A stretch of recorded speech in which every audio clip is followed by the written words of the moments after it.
The World Bank has warned that the global economy is facing a defining jobs challenge over the next decade. It predicts 1.2 billion young people will enter the workforce in developing economies by 2035.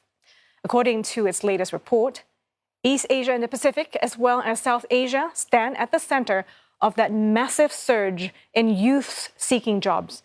The World Bank cautions the influx could fuel unemployment and unrest without faster job creation, investment, and reforms. Its private investment arm, the International Finance Corporation, says infrastructure spending and improved business conditions are key to turning the youth wave into growth. CNA's Liz Neo sat down with IFC Regional Vice President for Asia and the Pacific, Sarvesh Suri, for an exclusive interview on how investments could harness the demographic surge. For us, as a development institution, as a part of the World Bank Group, what matters is how this growth translates into poverty alleviation. We've seen that the best way to tackle poverty is to create jobs. By providing the dignity of a job to a human person, that really allows a person to be a productive member of the society, to be a fulfilling member of the society, but also improve their lives and their incomes. That's why, for us in the World Bank Group, job creation, job growth, as well as good quality jobs is priority number 1, number 2, and number 3 for the World Bank Group. There is global uncertainty, and this is, of course, posing quite a challenge there to job creation, economic growth as well. I mean, what are the biggest challenges and opportunities for economies in Asia and the Pacific right now, especially for your MSMEs, which are a crucial backbone to these emerging economies as well? We have identified 5 sectors which are critical for job growth. The first one is foundational infrastructure. So this is making sure that the power plants are working well, the power sector is working well, the transportation projects, the transportation sector, starting from roads to bridges to ports and airports, are well established. The second sector is digital infrastructure. So the idea behind transportation, power connectivity and digital connectivity is that we are trying to kind of make sure that people can connect to each other, people to people can connect, and then companies can connect to the markets. The third very big sector of focus for us is agribusiness. 30% of the workforce in Asian Pacific countries today is engaged in that sector. So if you want to create a systematic impact on jobs, that sector has to be at the heart of our strategy. We are also working on other sectors such as tourism, healthcare, which are also important for job growth.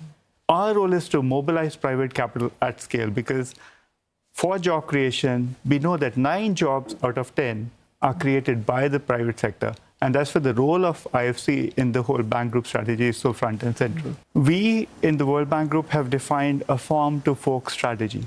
We want to tackle agribusiness at each levels of the value chain, starting from upstream production to value addition that can be done at the farm level, to production, and then better connections of the farmers to the markets.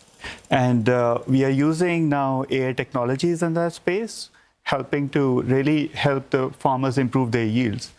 In the World Bank Group, we've launched an initiative called AgriConnect. The idea is that we are connecting the farmers to the markets eventually. And within that, we are trying to tackle, or we are aiming to tackle each part of the value chain. And through that initiative, we want to make sure that 300 million farmers all across the developing countries across the world can help to improve their incomes from now until 2030. Yeah.